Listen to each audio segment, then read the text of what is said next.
तो ये बहुत इंपॉर्टेंट कंसेप्ट है कॉम्प्लेक्स नंबर का, और इसके ऊपर जनरली हमें क्वेश्चंस डायरेक्टली और इनडायरेक्टली पूछे जाते हैं। ठीक है, हम क्या कहते हैं कि any complex number can be represented on the Argand plane, मतलब आर्गन प्लेन होता है x y plane.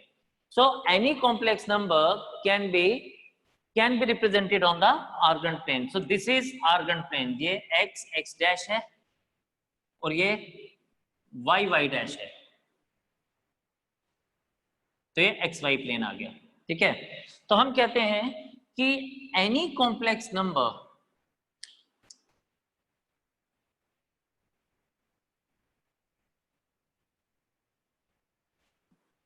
taken as z is equals to x plus iota y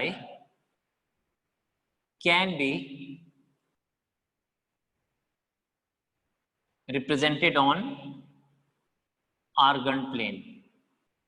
Argand plane is actually xy plane, xy plane by a point. और हम ऐसे भी कहते हैं कि conversely any point can be represented as the complex number. Conversely, any point can be represented as the complex number. Any point or where, but any point on the xy plane can represent a complex number. ठीक है, तो आप यहां पे देखें कि अब हमारे पास क्या होता है, ध्यान से आप समझिएगा। ये हमारे पास, हम इसको मानते हैं कि दिस इज फर्स्ट क्वाड्रेंट, और यहाँ पे कॉम्प्लेक्स नंबर p से डिनोट हो रहा है, जिसको हम x प्लस आयोटा y लिख रहे हैं। हमने एक परपेंडिकुलर ड्रॉप किया PM एंड और ये जो हमारे पास है ये OP है। तो आप देखें in triangle POM, PM is perpendicular to OM, right? Similarly अगर हम लोग देखते हैं तो ये हमारे पास क्या आ जाएगा, ये हमारे पास आ जाएगा OP square is equals to, अच्छा अब इसमें एक इंपॉर्टेंट चीज है, जो इसका रियल पार्ट है वो x एक्सिस पे आता है और जो इसका इमेजिनरी पार्ट है वो y एक्सिस पे आता है। तो इसका जो रियल पार्ट है it is the length of the point from the origin, and इसका imaginary part जो है वो that is the length of the point in at y axis from the origin. Now if you see तो ये OP square is equals to, हम कह सकते हैं OM square plus PM square by Pythagoras theorem, है ना। Pythagoras theorem तो सबको आती है ना, क्या होती है, perpendicular square plus base square equals to hypotenuse square, या hypotenuse square is equals to perpendicular square plus base square. तो यहाँ पे बेटा क्या बन जाएगा, अब हम इसको क्या कहते हैं, इसको हम लोग जनरली r से रिप्रेजेंट करते हैं। ये जो OP लेंथ है इसको हम r से रिप्रेजेंट करते हैं। So this implies that r square is equals to x square plus y square and r is equals to under root of x square plus y square equals to mod of z। Yes, this is mod of z actually. हमारी बात हुई थी ना कि modulus of complex number is always positive. Why? Because it is the distance of the point representing a complex number from the origin. क्योंकि ये जो है ये डिस्टेंस बताता है पॉइंट P का फ्रॉम ओरिजिन, और डिस्टेंस हमेशा पॉजिटिव होता है। तो हम लोग हमेशा कहेंगे कि modulus of the complex number is always positive. ठीक है, तो यहां से हम लोगों को क्या पता चला कि this is a complex number and this is represented by x plus iota y, और इसका जो मॉडुलस था वो r था, जिसकी वैल्यू हम लोगों ने फाइंड आउट की x square plus y square. Number 2, ये तो हो गया complex number when it is falling in the first quadrant, जिसमें रियल पार्ट भी पॉजिटिव और इमेजिनरी पार्ट भी पॉजिटिव। लेकिन अगर ये ऐसा होगा, अगर मेरे पास ये कॉम्प्लेक्स नंबर सेकंड क्वाड्रेंट में फॉल करेगा तो मैं इसको P डैश से डिनोट करता हूं, this complex number is of the type minus x plus iota y। क्यों? क्योंकि यहाँ पे x नेगेटिव होता है और y पॉजिटिव होता है, तो इसलिए ये कॉम्प्लेक्स नंबर क्या आएगा? Minus X plus iota Y.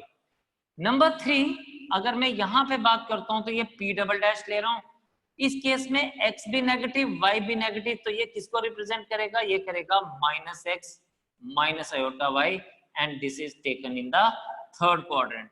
तो जब भी हम थर्ड क्वाड्रेंट की बात करेंगे तो complex number will be of this type. And fourth quadrant में ये क्या बनेगा? शाबाश बोलें, फोर्थ क्वाड्रेंट में यही complex number x minus iota y आ जाएगा। इसको पॉइंट को मैं p ट्रिपल डैश से डिनोट कर देता हूं, x minus iota y, right? तो this is how the complex number can be represented on the Argand plane. अगर रियल पार्ट और इमेजिनरी पार्ट दोनों पॉजिटिव हैं तो first quadrant, real part negative है, इमेजिनरी पार्ट पॉजिटिव है तो second quadrant, अगर ये दोनों नेगेटिव है तो थर्ड क्वाड्रेंट, और अगर x पॉजिटिव और y नेगेटिव है तो ये फोर्थ क्वाड्रेंट, है ना? तो हम हर एक टाइप का कॉम्प्लेक्स नंबर यहाँ पे रिप्रेजेंट कर सकते हैं, राइट? अगर मेरे पास प्योर रियल नंबर होगा तो प्योर रियल नंबर मतलब x z is equals to 3, तो उसको मैं रिप्रेजेंट करूंगा positive side of x axis, z is equals to -7 negative side of x axis, z is equals to 2 iota, तो zero नहीं, real part नहीं है, मैं ये हमारे पास प्योर इमेजिनरी नंबर है तो it will be represented on the positive direction of y axis. और अगर मेरे पास यही complex number z is equals to -3 iota हो, यानी प्योर इमेजिनरी नंबर होगा और माइनस में होगा, तो it is represented on the negative side of the y axis. तो ये बताता है कि हम हर टाइप के कॉम्प्लेक्स नंबर को आर्गेंट प्लेन पे यानी xy प्लेन के ऊपर रिप्रेजेंट कर सकते हैं, right? This is most important thing जो अभी हम समझने वाले हैं। Now the next thing which we are picking up is argument. Yes, argument. ये आर्गुमेंट है क्या चीज? आर्गुमेंट, और इसको हम एम्पलीट्यूड भी बोलते हैं, आर्गुमेंट और एम्पलीट्यूड। अब आर्गुमेंट और एम्पलीट्यूड क्या है? इट इज द, अब ये बात समझने वाली है, ये आपका इस पूरे टॉपिक का एक बड़ा इंपॉर्टेंट लाइन है जो आपको मैं पढ़ाने जा रहा हूं, स्टेटमेंट है, it is the angle which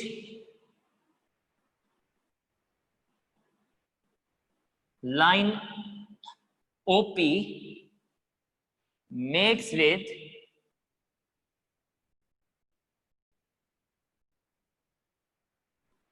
positive direction of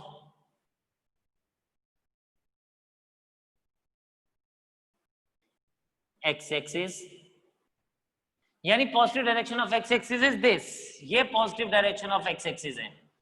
इस लाइन के साथ इस क्या बनता है? The angle which it line with the line makes with positive direction of x axis in anti-clockwise direction. Angle तो बनाता है लेकिन कहां बनाता है? इन एंटी क्लॉकवाइज डायरेक्शन। मैथमेटिक्स में शायद आपको पता है कि नहीं पता है, लेकिन एंगल हम हमेशा एंटी क्लॉकवाइज को ही लेके चलते हैं, यानी this is the angle,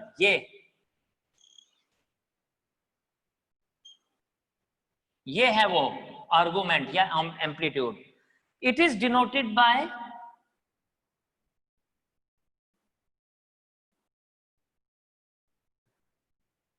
theta, it is always denoted by theta, तो इसको हम कहेंगे ये थीटा है, ठीक है? यस, अब बात समझने वाली है बेटा। बात क्या समझने वाली है कि हमारे पास यह कॉम्प्लेक्स नंबर फर्स्ट क्वाड्रेंट में फॉल कर रहा है।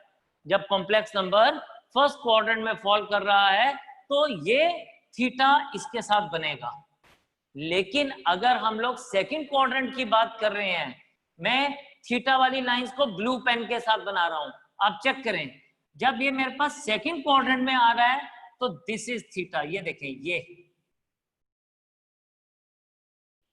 This is theta for this OP dash इस कॉम्प्लेक्स नंबर के लिए this is the angle which I am looking for. Okay, third quadrant में ये लाइन है एंड एंगल कहां से बनेगा? Positive direction of x axis in anticlockwise direction. तो this is the angle for this complex number. This blue angle is the theta for it, and for fourth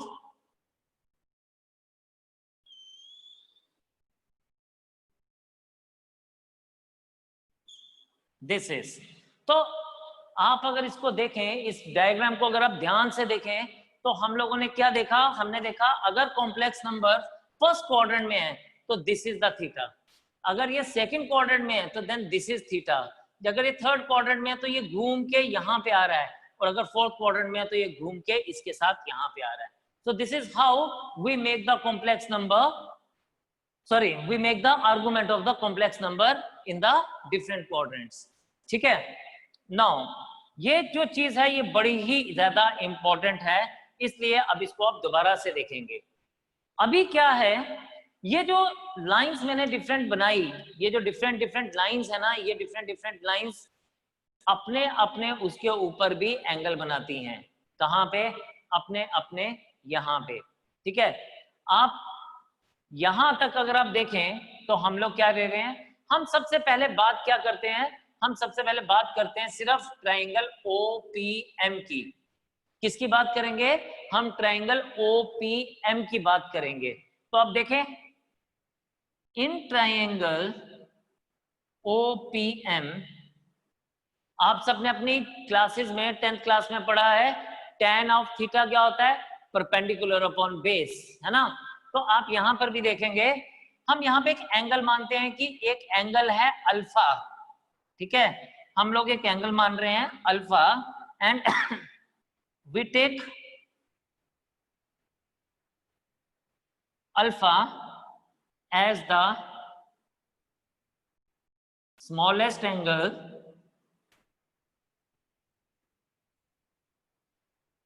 line OP makes with nearest x-axis।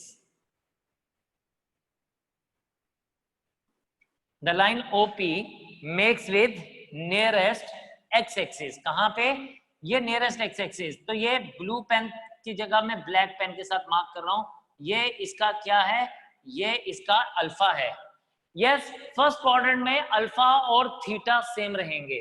पहले अब आप यहां पे देखें, हम कहते हैं कि OP makes with the positive direct with the nearest X axis. अब इस लाइन का नियरेस्ट एक्स एक्सिस है ये, इस लाइन के लिए नियरेस्ट एक्स एक्सिस होगा ये, इस लाइन के लिए भी नियरेस्ट एक्स एक्सिस होगा ये वाला, और इस वाली लाइन के लिए नियरेस्ट एक्स एक्सिस होगा ये वाला। ध्यान देना इस बात को। ठीक है, थोड़ी सी चीजों का ध्यान देना, बड़ा इंपॉर्टेंट है जो मैं बताने वाला हूं। So we take alpha as the smallest angle which makes with the nearest x axis। this is the thing which you have to remember। तो आप देखें, इन ट्राइंगल OPM हम बात करेंगे PM upon ON is equals to tan alpha, या this implies that tan alpha is equals to y upon x।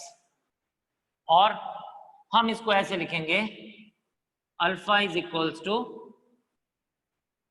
tan inverse, tan जब उसके पास उधर जाएगा तो tan inverse mod of y upon x लिया जाएगा इसको। ठीक है, इसको हम लोग लेंगे यहां तक। तो ये आपके पास क्या आ जाएगा? Alpha is equals to tan inverse y upon x। Something very important to note down. शाबाश, आप जरा इसको यहां तक नोट करिए, फिर मैं आपसे आगे फर्दर बात करता हूं। ये जो मैं टेबल बनाने वाला हूं ना, ये टेबल बहुत इंपॉर्टेंट है, इसी से ही हमारे सारे आर्गुमेंट हम लोग लेके चल सकते हैं।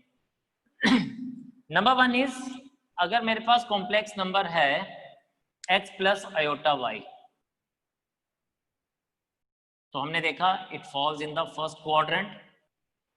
x और y का पोजीशन यानी x ग्रेटर देन 0 होता है और y भी ग्रेटर देन 0 होता है। पहले हम इसको फिलअप करते हैं। अगर ये सेकंड क्वाड्रेंट में आता है तो minus X plus iota Y, this is in the second quadrant, X less than 0, Y greater than 0। Third अगर हम लेते हैं तो this is minus X minus iota Y, it is falling in the third quadrant, x is less than 0, y is less than 0, and fourth quadrant में x minus iota y, x greater than 0 और y less than 0। यहां तक तो कोई problem नहीं है आप सबको, ये आप लोगों ने ऑलरेडी देख लिया, ठीक है। बात आ रही थी अल्फा और थीटा की, तो यहां पर देखें ये ब्लू पेन जो है ये थीटा को रिप्रेजेंट कर रहा है और ये जो ब्लैक पेन है ये अल्फा को रिप्रेजेंट कर रहा है। यानी in the first quadrant theta is equals to alpha, तो जो अल्फा आएगा ना हमारे पास यहां से वही हमारे पास थीटा होगा, यानी वही आर्गुमेंट होगा, theta is equals to alpha. ये तो बड़ा इजी सा काम था। सेकेंड क्वाड्रेंट में this is alpha, the nearest X axis. हमने अल्फा क्या लिया, हमने अल्फा लिया, we take alpha as the smallest angle line OP makes with nearest X axis, ठीक है। Line OP makes with nearest X axis, nearest X axis, तो इस line का नियरेस्ट एक्स एक्सिस है ये, तो ये इसका अल्फा हुआ। क्या हुआ, ये अल्फा हुआ। और ये पूरा का पूरा एंगल आपको पता है स्ट्रेट लाइन होती है यानी 180 डिग्री, तो ये वाला एंगल क्या हुआ ब्लू पेन वाला, ये ब्लू पेन वाला एंगल हुआ 180 माइनस अल्फा। क्या हुआ, यहां पर थीटा क्या आएगा 180 माइनस अल्फा, लेकिन थीटा को हम लोग यहाँ पे 180 माइनस अल्फा तो लिखेंगे, लेकिन 180 को हम लोग पाई लिखते हैं, ठीक है। वो जब हम आगे ट्रिग्नोमेट्री पढ़ेंगे तो आपको पता लगेगा हम पाई क्यों लिखते हैं, लेकिन अभी आपने इसको एज इट इज याद रखना है। तो यहां पर थीटा क्या बन जाएगा, theta is equals to pi minus alpha. Third quadrant में हमारे पास ये है, दिस एंगल इज अल्फा, ये जो ब्लैक पेन से मैंने दोबारा से बनाया, लेकिन ये जो अल्फा तो है ये, बट थीटा तो ये पूरा यहां से स्टार्ट हुआ, यहां से स्टार्ट होता होता होता यहां पे आके खत्म हुआ, यानी यहां पर थीटा जो था वो क्या था, वो पाई प्लस अल्फा था। क्या था ये पाई प्लस अल्फा था, तो यहां पर हमने थीटा क्या ले लिया, पाई प्लस अल्फा। 180 डिग्री तो हमने लिया यहां से यहां तक, और उसमें अल्फा और ऐड हो गया, तो ये पूरा का पूरा एंगल बन गया पाई प्लस अल्फा। तो इसका थीटा क्या हुआ या इसका आर्गुमेंट क्या हुआ, pi plus alpha, right. Fourth quadrant की बात करते हैं, तो fourth quadrant is whole of this thing, लेकिन सबसे पहले ये इसका क्या है, अल्फा। यहां पे इसका अल्फा है क्योंकि इसका नियरेस्ट एक्स एक्सिस यही है, तो ये इसका अल्फा आ गया। तो हम लोग अगर देखें तो ये पूरा का पूरा एंगल था 180 डिग्री यानी पाई, ये पूरा का पूरा एंगल बन जाएगा 360 डिग्री, जिसको हम लिखते हैं 2 पाई। 360 डिग्री इज 2 पाई, तो इसका मतलब ये 2 पाई में से ये अल्फा माइनस हो रहा है, तो इधर थीटा क्या बन जाएगा, यहाँ थीटा बन जाएगा 2 पाई माइनस अल्फा। इसीलिए फोर्थ क्वाड्रेंट में हम लोग लिखेंगे इसको 2 पाई माइनस अल्फा। तो दोबारा से एक बार इसको चेक कर लेते हैं। सबसे पहले हमने बात की फर्स्ट क्वाड्रेंट की, फर्स्ट क्वाड्रेंट में x was greater than 0, y was greater than 0, theta is equals to alpha। Second quadrant में x is negative, y is positive, तो थीटा हमारा पास क्या आ गया, पाई माइनस अल्फा। थर्ड क्वाड्रेंट की अगर हम बात करें बेटा, तो थर्ड क्वाड्रेंट में x भी नेगेटिव, y भी नेगेटिव, तो थीटा इज ये पूरा का पूरा पाई plus alpha. And fourth quadrant में हम लोग जब फर्दर बात कर रहे हैं तो ये पूरा का पूरा एंगल लिया जाता है 2 पाई minus alpha is the theta for that, right. तो आपने क्या करना है, इस पूरे कंसेप्ट को दोबारा से समझना है, देखना है। एक बार नहीं समझ आएगा तो वीडियो रिपीट करके देखनी है, लेकिन समझेंगे अच्छी तरीके से, नहीं समझ आएगा तो डेफिनेटली इसको एक बार हम दोबारा से पढ़ेंगे और रिपीट करेंगे, बट कोशिश जारी रहे। जब तक कोशिश नहीं होगी ना तब तक बात आगे बनेगी नहीं, ठीक है। तो आप सबने कोशिश करना है, घबराइए नहीं। अगर नहीं भी समझ आएगा तो I am always with you, I will be coming up with some more concepts about this. तो आज के लिए इसको हम इतना ही रखेंगे। नेक्स्ट हम लोग नेक्स्ट सेशन में जब भी मिलेंगे तब हम लोग इसके बारे में फर्दर बात करेंगे, ठीक है। तो आपने जो इतने दिन हम लेके नहीं मिलेंगे, आपने सारे के सारे क्वेश्चन प्रैक्टिस करने हैं, कहीं कोई परेशानी होगी तो मुझे पूछना है, और डेफिनेटली अपना टेस्ट बहुत अच्छे से देना है। तो आज के लिए इतना ही, नेक्स्ट टाइम आपसे फिर से मुलाकात होगी, तब तक के लिए जय हिंद।